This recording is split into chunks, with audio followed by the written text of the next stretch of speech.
All right, lots of talk about goaltending in this market for years. Remember how many times the ink was spilt about the goaltending graveyard?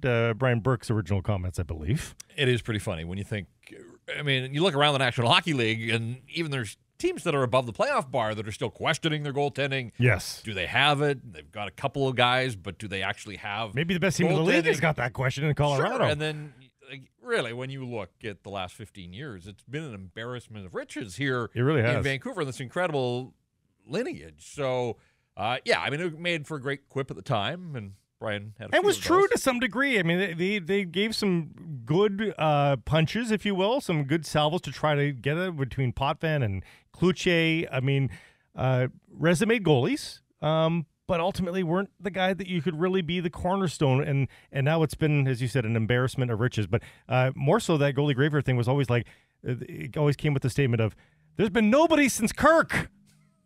So we thought we'd chat with Kirk as we get set for a weekend of goaltending talk here on Sekeres and Price. Kirk McLean joins us in studio, no less. How are you, Captain? I'm fantastic. Enjoying this beautiful day finally. Yeah, yeah. The sun has been out a little bit here. Yeah, a little crispy out there, It's but just that's okay. crispy. That's okay. I'd rather that than the chills and the rain. Yeah, you're right. 17 degrees in rain isn't that much better than 10 degrees and sunny, right? Exactly. I think I'd probably take the sun. We've got a great weekend of programming ahead. We've got Corey Schneider tomorrow on Friday. We've got Ryan Miller on Monday. And we've often said, too, Ryan Miller's tenure in Vancouver should not be overshadowed. Not a great team. He was fabulous. What do you make of our intro here? Just that it has been pretty good goaltending here after a tough stretch since you retired or since you left. It's been fantastic, obviously, with Roberto coming in and doing, what he did, and Schneid's riding his coattails and not really getting the opening, the chance to be the guy. And then, of course, he gets traded or goes to New Jersey, I think it was right off the bat. And I watching the TV the other day, and all of a sudden he shows up. Right. My experience as well. Where the heck has he been? Yeah. I guess he's been down on the minors, and he's what now, 36, 37 years old. Yeah. Gets his win, and he's still kicking. So it's great. And then, as you said, Ryan Miller came in, amazing career in Buffalo, and then comes in, getting these guys, I don't want to say at the end of their career, but in their twilights of their career, not necessarily in their prime, so to speak, but he certainly came in and did a great job as well. Jeff, can you imagine those years without Ryan Miller in between the pipes? Yeah. Well, and then that was the whole thinking from Jim Benning. I mean, that was one of his first free agent signings, and they may have overpaid him a little bit, although, as time marches on, $6 million for that kind of goaltending wasn't necessarily an overpayment, but it was such a time of transition, and the Twins, we didn't know how much time they had left, and so the idea, I think, was, as you said, towards the end of their career, but, I mean, clearly there was still some pretty good life left in Ryan Miller. 100%, and the way these guys take care of themselves these days, I mean, they're from their nutrition to their physical capabilities with their off ice and their trainers and what have you. It's amazing that they continue on and play until you got Smith in Edmonton there. That's what 41 years old. So that's getting a little long in the tooth, though. I would say. You're one of the few. Well, there was a few, I guess, of you back in the day that had that workload. Your high watermark, I believe. Do you know what your high watermark for games played was in the season? 62, maybe 65. You were 65, busier than you thought. Yeah. Ryan got to 76 with the Buffalo I Sabres. know. Well, there was a stretch. Well, you can see when Grant Fuhrer when Keenan was playing him. Gosh, I think he played every game. Probably one year, close to it. But the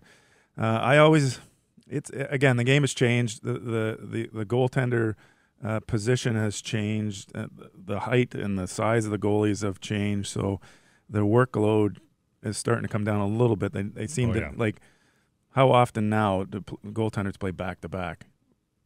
Not often. Almost never. Yeah. Very minimum. Yeah. And the way I look at it is, listen, you got lots of time to get days off. They get 4 mandatory days off anyways per month, and then of course the coach is doing and then they have maintenance days.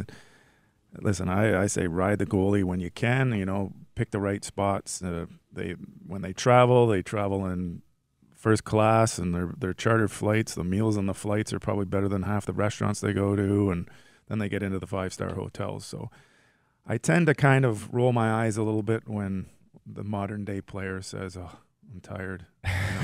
All this travel's killing me." Well, let me ask you this, Jeff. Thatcher Demko's at 59. Does he get to Kirk 65? 8 games to go as we sit here. And as long as they stay in the mix, I would say it's his net. I mean, they've got the back-to-backs next week, Dallas and Ottawa, but that's after as Kirk just said, I mean, they play on a Thursday, and then they have the whole weekend off. Yeah. And it's like, and I would think, I mean, I can't get inside Thatcher Demko's head, but this is why you play the game. That's right. Right? Like, we just talked about you rarely play back-to-backs, but if your season's on the line and you're a competitor, if you're Demko, you want to play those. Totally, and I'm thinking the coach wants him to play too. I know Ian Clark has a lot of input on what's going on, but I'm assuming that he would have the same kind of mindset. Listen, we need to get into the playoffs. That's our goal, and if it's coming down game by game, they're going to assess it after every game or the night before, the day before every game, before who's going to get the pick. But my guess is these 8 games left are Demko's. What have you seen in Thatcher this year? It's been such a weird 2 years, obviously, with COVID. And last year, they brought Braden Holtby in, and I think the hope was it would be a tandem there. But Thatcher emerged, and they kind of ran with him. But Canadian division, all those sort of baseball-style homestands, it wasn't. This is his first year as a legit number one in an 82-game season with travel. How would you assess what you've seen from Thatcher Demko? Second to none. I mean, he's, in my biased opinion, the only reason why they're in the position that they're in. Yes, JT's had his career year, and he certainly can't take anything away from him because he's one heck of a hockey player. But Thatcher's definitely come into his own. He's a student of the game. I love watching him. I love his demeanor out on the ice. He just plays goal, makes the saves. He's technically sound. There's no flash about him, and I think he just oozes confidence, and that just relates right into his players in front of him, and they can feel pretty comfortable playing the way they do right now, which is freewheeling, not much defensive play, and when they know they got a guy like that, that's going to make the save for them most of the time. That was a pretty cool moment in late March there when they rolled out the black skate. I know you were around the rink and on the bench, the morning skate. Like, was it a little trippy to see him in that? Super trippy. He texted me in the summer and asked me if it was okay because they were going to be doing this. And I said, of course. What a great honor. And thank you for, there's the class right there. Reaching out, yeah. Reaching out. That doesn't happen very often anymore in any sport, never mind just our sport. But I knew it was coming, and I'd seen little bits and pieces of him trying on or using the gloves in practice. But when he came out with the mask, which was bang on, and the whole kit, that one practice, it was kind of trippy because there was one particular photo that people blasted out on social media where we're side by side, and it was a face on, and it was, even though he's got 4 or 5 inches on me, it still looked pretty damn good. I mean, like it was so freaky.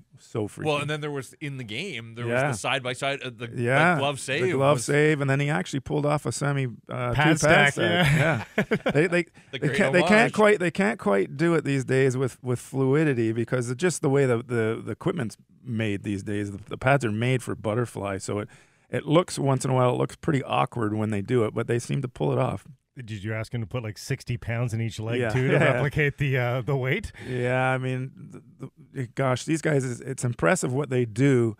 Not just the players, but especially the goaltenders, with all these different uniform changes, and they're always color coordinating all their gear, so they're always breaking in new gear. And I often think about that. They're able to do that, and definitely back in the day, there's no way a goaltender would go for that. They would say, listen, I'm okay with changing maybe the mask because that's not much, but any of the gear, forget it, especially if you're on a winning streak. The last thing you want to do is change what your lucky charm, I guess, if you will. The one thing I've been picking out lately, he seems to be a little bit more wanting to come out to play the puck, and there seems to be a push. And I don't know how soon it's going to happen about the trapezoid, because I think it would help the fluidity of the game to have the goaltenders involved a bit Agreed. I've always said get rid of that trapezoid. The fluidity of the game, 1, 2, less defensemen are going to get hurt because they're not getting their face jammed up against the boards because a player can't hold anybody up for that 1 or 2 seconds anymore. And the fact it stops a lot of the defensemen from just ringing around the boards. Doesn't it create turnovers too? In that either the goalie's going to screw up and he's going to give the puck away, or you're going to be dumping the puck in less, so you're trying to carry the puck in over the blue line. Boom, your pocket's picked, and they're going the other way and creating offense. Probably at the end of the day, with the way the equipment, like most goalies, or a lot of the goalies out there, when I watch them play the puck, they think they can play the puck, but they can't. Right. Yes. And playing the puck's not just about getting it and ringing around the boards. You gotta have a little bit of hockey sense there. You gotta make a tape to tape pass, or chip it over a stick to make an easy outlet, so you can draw a player towards you. Your defenseman can peel off and you can make that pass. But there's some goalies out there that have some big time difficulty, and I think it would be great for the game, and not making the goaltender fair play, if you will. But if he comes out, you're not going to run him, but you should be able to, skate him into the boards, hold him and skate him into the boards just like anything else. But there's not even much of that going on with the players. It's, as you know, the no-hit league, and that's the NHL right now. But no, I agree. They should let the goaltenders come out and play it, because I think it will make it more exciting, and it'll keep the flow of the game going. The goaltender position is secured with Demko there. The blue line in front of him, a little less so. They got pieces clearly in Quinn Hughes, and there's been fair play. I hate the price of Oliver Ekman-Larsson, but I think he's been a fine player.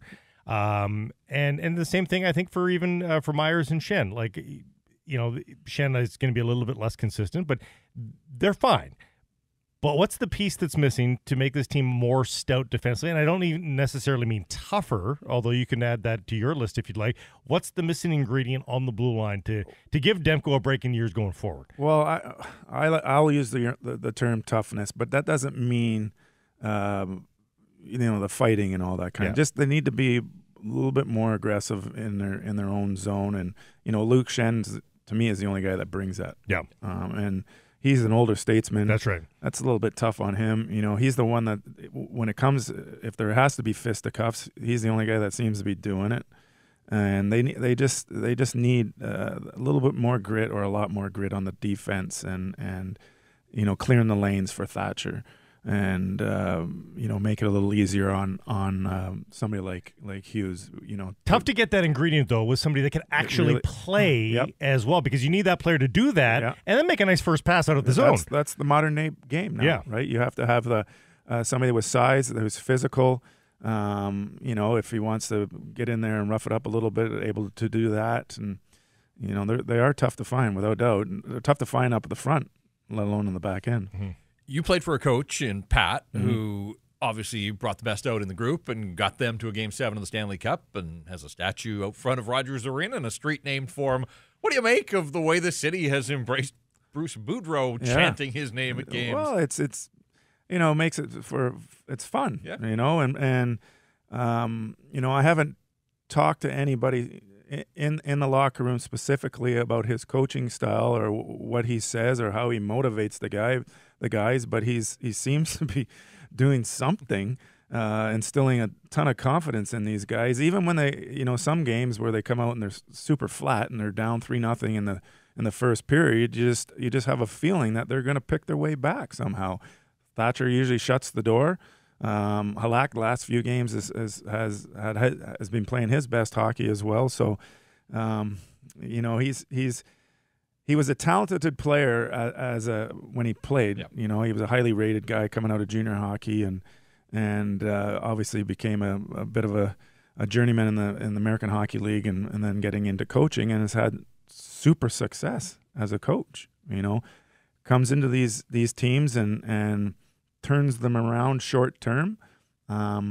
Whether he can continue it on for 5 years from now, I don't know. I certainly hope they give him a chance for next year. You hear all this hoopla in the media that what are they going to do with him? Is he going to be around? I can't see why not. I mean, it doesn't make any sense if they don't at least give him a chance to give him a full year and see what he can do. And you mentioned it, the F word, fun. Yeah. Look, it was not much fun those first 25 games. Yeah. Good people lost jobs. Yep. That's all part of this, but it has been nice to go back to the rink. And even the other night, they're not in the playoffs. They're below the bar, but that had some significance, some heft to that game against Vegas. It felt like the stakes were pretty high, and people are buying. People are buying in. I mean, they're scratching and clawing for every point. I think they know the fact if they lose one game and that's pretty much Could be it. Yep. Barring some stuff that happens with the teams that they're chasing, but I admire them, from what they've done from when the changes happened in December. And listen, I like Travis. I'm a friend of Travis, and I think he'll get another job somewhere else. Whether it's head coach or assistant coach, who knows? And whether he lost the team, I don't know. I'm not privy to that. But Bruce is definitely. It's been a wild ride, and from the gap that they had to chase, they've certainly made it fun for everybody coming down to the wire here. Let's finish up on Demko and how long he will be in a Canuck uniform, because, as I said, we got Schneider tomorrow. Yep. I'm sure he had grand visions of a long Vancouver Canucks career. Got complicated.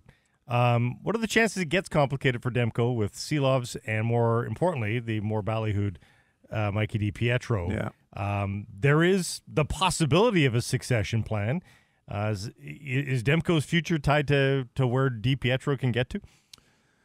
Well, I hope that, and I surely believe that Thatcher is going to be here for a long time. Mm-hmm. He's a bona fide number one franchise goaltender, without a doubt in my mind. I haven't seen enough of DiPietro. I know he's struggled at times, but that's part of the growth of a young goaltender. I'm a big believer. I don't care if you're 6 foot tall or if you're 6'5", as long as you stop the puck. But people out there, the analytics and all that kind of jazz, which I'm not a big fan of either, say this is what you got to go with. But I love DiPietro's athleticism, and at the end of the day, like I said, he stops the puck. But they bring him up as, another year or so, honing his profession down in the minors. They just signed the Martin kid, who obviously showed some good stuff when he came up, and he's an older guy, so he has experience and probably knows that he's the guy that's going to be there as the insurance guy if he is the backup next year, if that's the way it works. Kirk, pleasure. Thank you for making time out of your day to come visit us in our humble abode. It took here. a while to get in here. We'll take you for you're the welcome anytime. No, I know. Well, I'll just bang on the window and you can call me. That's right. And we'll take you to the team store down the hall and you can pick up. I got the swag. I already saw it. Yeah, the yellow dog is swag for you as well. Thanks for doing this. Appreciate walking down memory lane and giving us thoughts on the current team as well. Appreciate it. Pleasure. Thank you, guys.